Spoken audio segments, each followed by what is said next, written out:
All right. Hello, good afternoon. Welcome to the Sarah Casada live show, where I am so excited to spend the next few weeks introducing you to different writers and authors and speakers who are writing about really important topics. And today I am very excited to be joined by Shawn Smucker, who recently wrote a book. I'm going to do a visual aid here, called Once We Were Strangers, What Friendship with a Syrian Refugee Taught Me About Loving My Neighbor. So I'm so excited that you're here, Shawn, and maybe you can tell us where you are located and a little bit of introduction to you. Yeah, thanks, Sarah. It's really fun to be here. I live in Lancaster, Pennsylvania, so it's starting to get cold. The leaves are not quite changing yet, but they should soon. I'm kind of waiting for that. And we just put on jackets for the first time last week. Yeah. 2 weeks ago it was 90 degrees. Oh, okay. Well, it wasn't 90 here, but it was warm. Yeah. Crazy. And we live here, my wife and I and our 6 children live here in the small city of Lancaster. Yes, I want to talk about your kids a little bit more because they were such a fascinating part of the book, but we'll jump into that in a minute. Yeah. So Shawn and I connected because, well, we have mutual friends in real life, which is how I first heard about you. And then I think with this, because I have been writing about immigration over the last few years, and then this connection to the refugee, which as an immigration advocate has been really interesting to me to see those two communities of advocacy and storytelling come together over the last 2 years. So I'd be interested to know kind of any of your previous engagement with refugee issues, or if this was totally new to you when you kind of got into writing this book.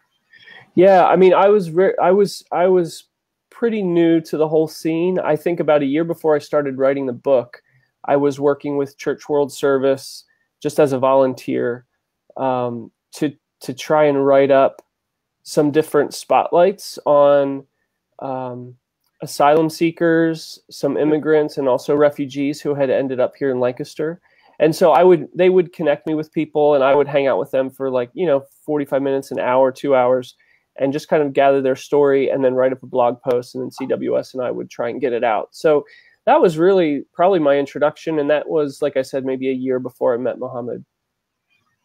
So Church World Service, that's like a faith-based, who are they? I guess is what I'm asking. Yeah, so I don't know that they are officially faith-based anymore. That's how they would have probably started. They're one of the 9 major refugee resettlement organizations here in the United States. So there's Lutheran Services, I think, is one. There's a Catholic-based one. So there's 9 of them, and CWS is one of those. Okay, that's great. So for those who have not yet read the book, because it just released on Tuesday,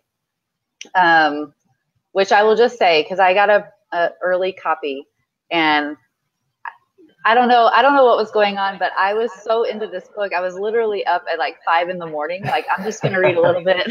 And so I was I really recognizing how much I was enjoying the book, because you did this great job of, I almost don't know how to describe it. It was this very compelling story, but it wasn't boom, boom, boom, action. It was just this narrative thread of relationship that I just kept wanting to find out what was going to happen next. And you were going back and forth between your story of meeting Mohammed, who is a refugee from Syria, and then the alternating chapters were kind of back in time of his experience being displaced and entering the refugee camps. How did you decide on that structure? Is that the book you set out to write?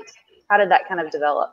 Yeah, when I first met Mohammed, this was not the book that I imagined. I thought the book would be mostly him, just very little bit of me, if at all. Most of the books that I've co-written have just been simply the other person's perspective. So this was not what I expected. And as I started going into the book, I'm writing this book sort of simultaneously as I'm living out this experience. And and building a friendship, you know? And so it was, everything was all kind of tangled together. And I told my wife at one point, like, this is the hardest book I've ever had to write, because it's not, I kind of thought going into it that it would be, like you're saying, much more action oriented, you know, someone fleeing their country, bombs flying everywhere. And then they get here and everything's peaceful and we can sign off. And that wasn't, you know, for a bunch of reasons, that wasn't the book that I ended up writing, the stories we ended up telling together. So it was tougher. It went deeper. Like I feel much more transparent, I guess, in this book than I expected to need to be. I didn't see, well, I think I just learned so much through my relationship with Muhammad, where I started to see like the things that I wasn't viewing him correctly or in the right way. I wasn't really viewing friendship or this idea of charity, you know, like all of those things were kind of, I was working through that as I was writing the book, and that I didn't really expect to have to do that. Yeah, that's a lot of internal work. And I think especially some of the stuff you wrote about friendship really expands beyond even kind of the international context, cross-cultural, or the refugee context. There was this themes of like, what does it mean to sacrifice for our friends, whether that's convenience or time, when we're so busy and involved. That really struck me, because that was, you know, this sort of universal theme outside of the context in which this friendship developed. But it sounds like you guys met planning to co-write a book. Is that true? We met. We definitely were going to do a book proposal. I mean, you know how the process works. So I wanted to get to know Muhammad. I wanted to share as much of his story as I could.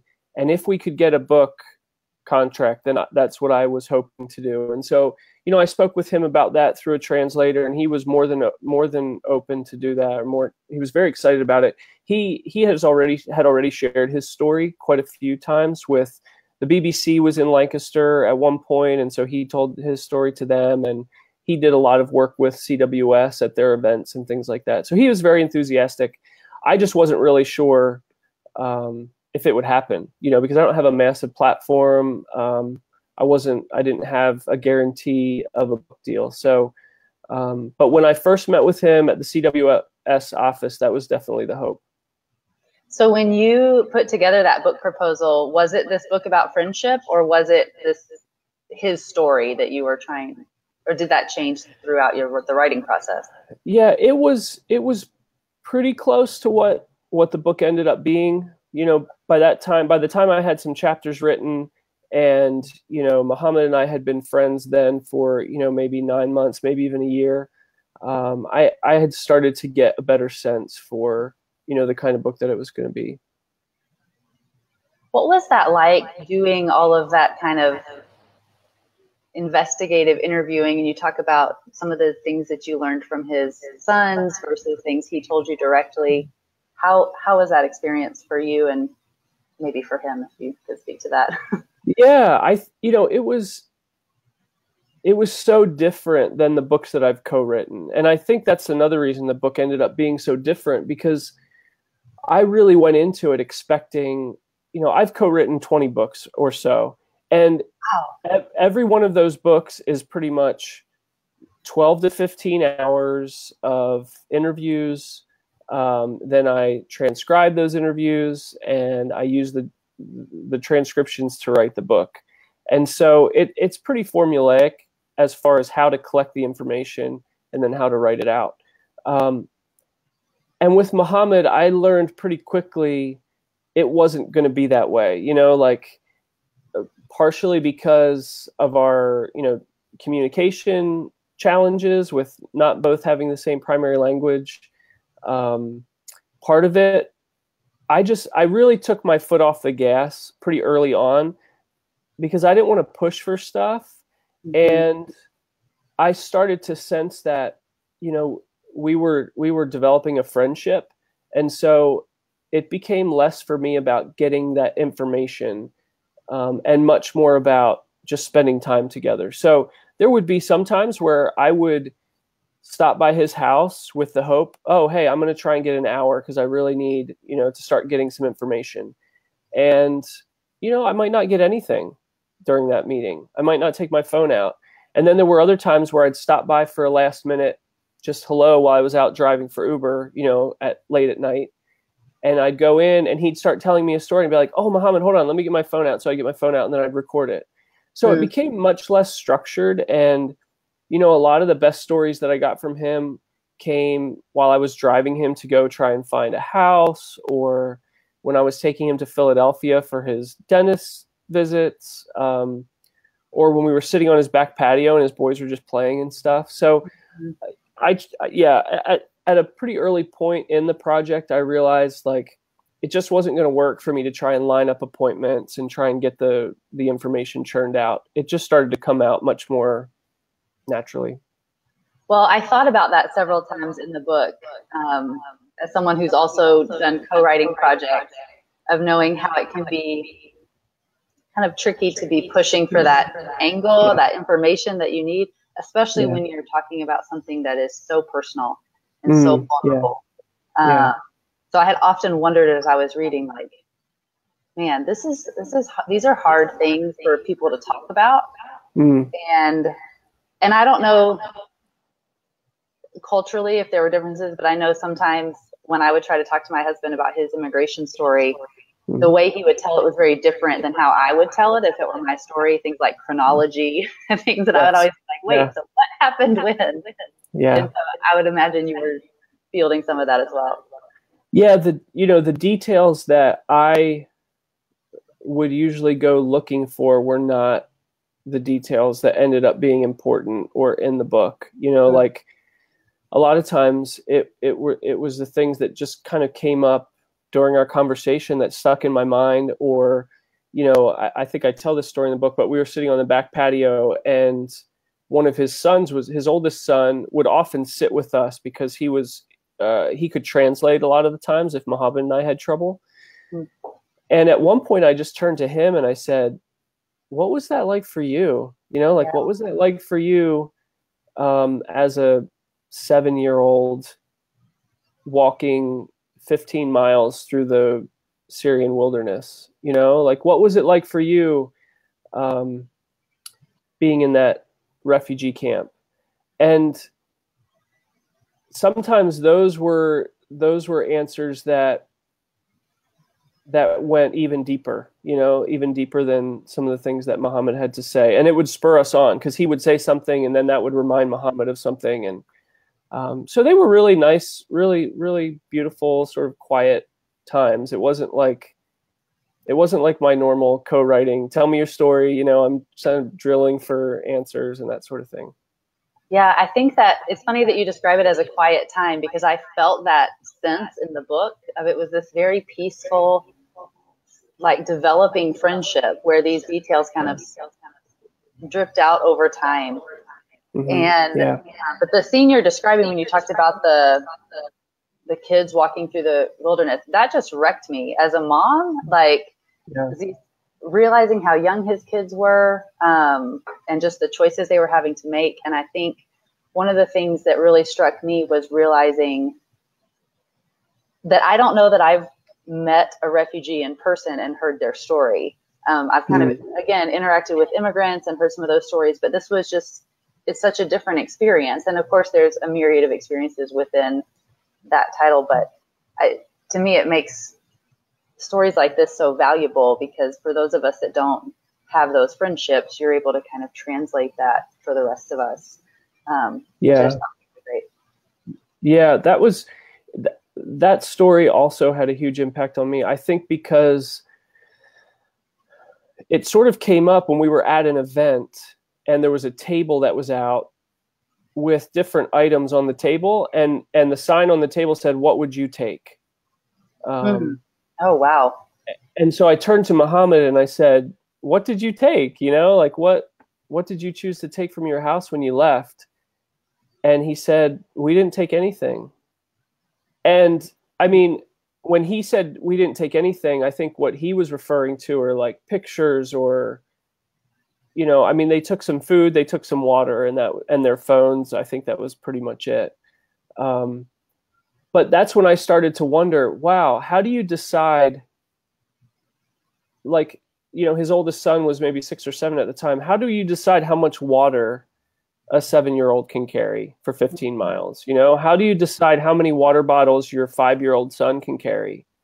Who's going to carry the baby? Like, those really practical questions just made such an impact on me during as he was telling me that story. Yeah, we, my kids and I participated in a march this summer around some of the family separation with immigration. And so I was thinking about families that are trying to escape situations where they can't stay. And I'm walking with my kids for maybe 2 hours, and they're hungry, they're thirsty, they want to be carried. And I just, it was this very tangible connection to me as a parent of, I can't even imagine planning and executing that kind of a trip. Yeah. Sorry, I'm getting a bunch of echo for myself. Can you hear me okay? I'm sorry. Yep, I can hear you. Okay, good.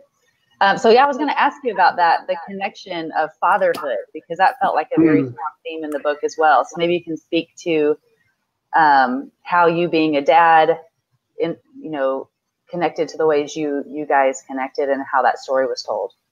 Yeah, I think that really helped me to understand Muhammad pretty quickly when we first met.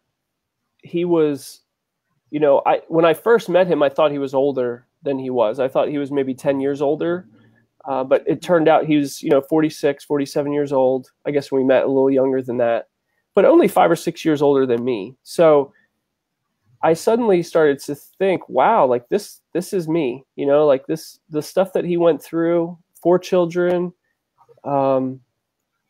This is me. And that thread sort of just stayed with me through the whole writing of the book. So even when I would talk to him about what he's doing for work or what does he want to do, he doesn't have like lofty dreams for employment. Like his lofty dream is that his kids will get a good education and get good jobs. And I could kind of understand that. I mean, here in the States, where I have basically anything that I could want, within reason, it's easy for me to start to think, well, the sky's the limit. What do I want to do? Where do I want to work? What do I want to accomplish? How successful do I want to be? But then I kind of put myself in his shoes and thought, wow, if we were in a totally foreign country and I'm really just trying to find work, find a job that can pay the bills. My main concern now is like, I've got to make my kid's life as good as I can. And I could really understand that. Yeah. What type of work was he doing before he entered into the refugee camp? He did a lot of driving when he was in Syria, so truck driving and things like that. And then they had kind of like a small market in their house, almost like a small grocery store, sort of. The village that they lived in was very spread out, or at least the part that he lived in. And so I think that was a kind of a major part of their income was the stuff they sold out of their house. There's such that strong example of where he talks about some of the damage to their home. Because I do think I didn't, realize how war is not this like, time-bound, 6-hour event. It's sort of, they've had all of these various experiences with bombings that are close by and things like that. But it felt like it came up several times, that portion of his house that he had to fix. And so did you get a sense from him kind of what was going through his mind as he kind of thinks about his home there and what's happened to it now? Yeah, that the fact that there was like a physical hole in his wall from some kind of a bomb or something that had hit the house had become the last straw for him. You know, he saw that all the time, and he said towards the end, when he would say goodbye to his children in the morning, he didn't know if he was going to see them again. You know, that was kind of the place where his mind was going. And so, yeah, that was the last straw. I think his mother is still living in his house.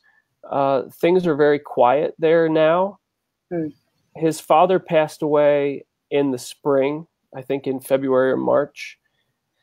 And so that's been hard for him, because he would love for his mom to be able to come here, but that's not going to happen at this point. Doors closed, yeah. Short of a miracle. So that's been hard. He showed me a video. I saw, because they moved to Michigan since we wrote this book. They moved to Michigan in the summer. Wow. Yeah, and so I saw him when I was out at Grand Rapids last weekend. We stopped to see him, and he was just he drove 2 hours to see me. I didn't have a car. And he lives in sort of east of Lansing. Okay. And so he drove over and got out. And while we were eating, he pulled his phone out and he was all, he said, "You got to see this. You got to see this." And I guess one of his friends had gone back to his village just to see people that they knew. And he had taken a video with Muhammad's mom. Oh, wow. And so Muhammad was so excited. I mean, they talk on the equivalent of FaceTime a lot. But he was just so excited to show me this video of his mother, and he was saying he was telling me everything she was saying and how excited she was that she could give him this message and all this stuff. So I think it's really hard for him, but I think the village is just so empty now and so destroyed that there really is nothing for them to go back to. I mean, there's no one there apart from his mother. All of his siblings are gone. His friends are gone. So, yeah, that was very striking when he's trying to make that decision about leaving. When he's saying, "Where have all the people gone?" I hadn't known that the village was clearing out. Yeah, that was a really big realization for him. Yeah. I mean, he really, for some reason, it just hadn't really hit him. And then he went on that motorcycle ride and was like, "Wow, where is everybody?" Yeah, I mean, I can only imagine being in that type of situation, but I would think you're kind of always, kind of what you said, that the damage to his home was the last straw. It's like, what is that? You're kind of always like, well, do we have these 4 young kids and maybe it'll get better and this is our home, all these different tensions pulling at you. So making that decision. How come they've moved to Michigan? Yeah, so he was... Let's see, it was March or April. He was just getting really frustrated with the job that he had. And he had a friend who lived out there in Michigan. And there's also, I think they had kind of started to really look up to that area because there's such a huge population of Arabs, especially like on the west side of Detroit, in Dearborn especially. And so I think when things weren't completely working out here, he's also very antsy. He doesn't hang around.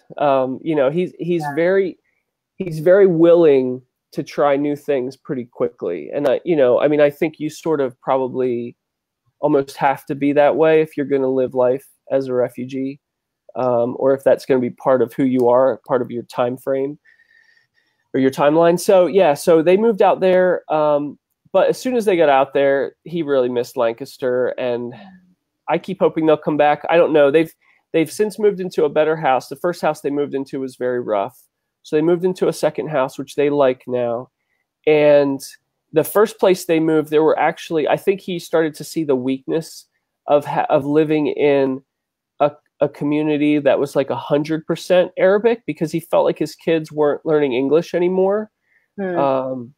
And he really wants them to adapt and to be successful. And so I think he's a little happier now with the new place that they moved to. They'd take English lessons with a Jewish family, which he was amazed at. He was like, "Shawn, I've never met a Jewish family. They're so kind." And, he was just so excited about this opportunity to meet people who he had never met before. Yeah, it's fascinating. Yeah, All these uncommon friendships, they just kind of blow wide our worldview. exactly. They do. They do. Sorry, my computer's actually unexpectedly dying, so I'm gonna.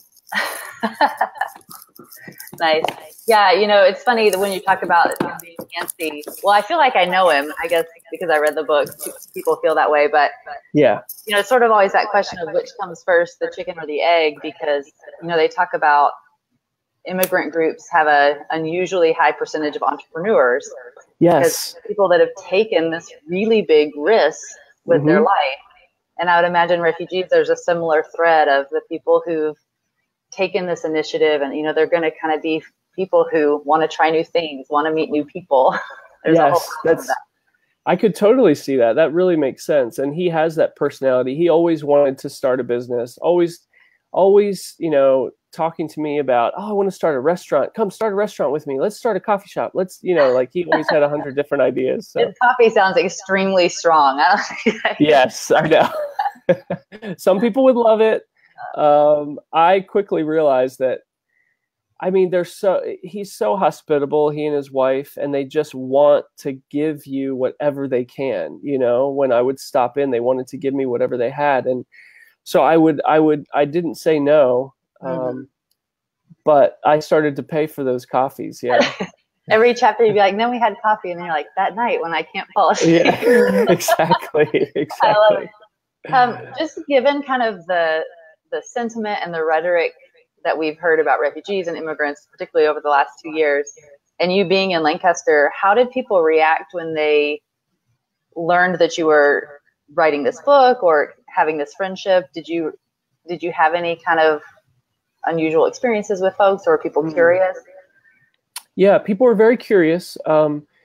Lancaster, I have heard, according to the BBC program that had Muhammad on it, Lancaster is the most friendly refugee friendly city in the country. So per capita, there are more refugees that are resettled here than any other city. And I can believe it. At our elementary school, when our daughter and son come home with papers, the backside of the paper has like 15 different languages on it. If you need help reading this in such and such, call here. If you need help reading this. So it's very much a part of our community, at least the city part. Now you get out into the country and things are a little bit different.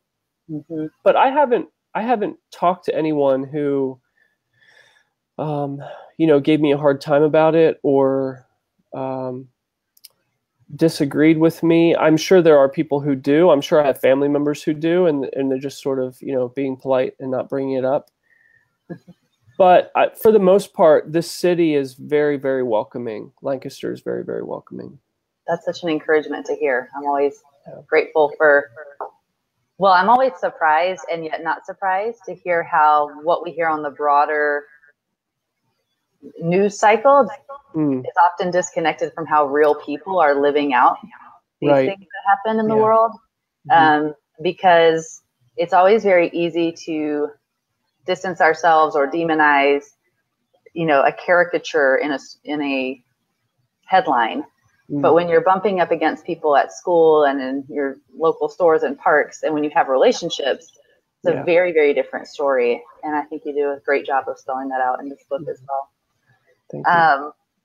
Before you go, I'm curious what Mohammed thinks about the book, or if he's been connected to kind of some of the launching of that, or how it is for him.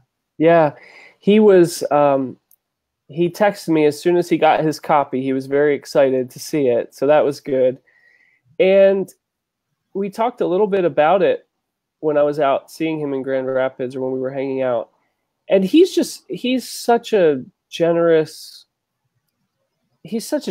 person and such a kind person. And his main concern is like, well, I just want to help people. Like, I just want people to hear our story, and I want them to see what we had to do, to come to the US. And I wish that everyone could meet someone like Muhammad, because he just shatters every stereotype that we've accepted, regarding the violent Middle Eastern male, the anti-Western Arab. I mean, he has an American flag on the back of his truck. I don't even put an American flag on the back of my vehicles.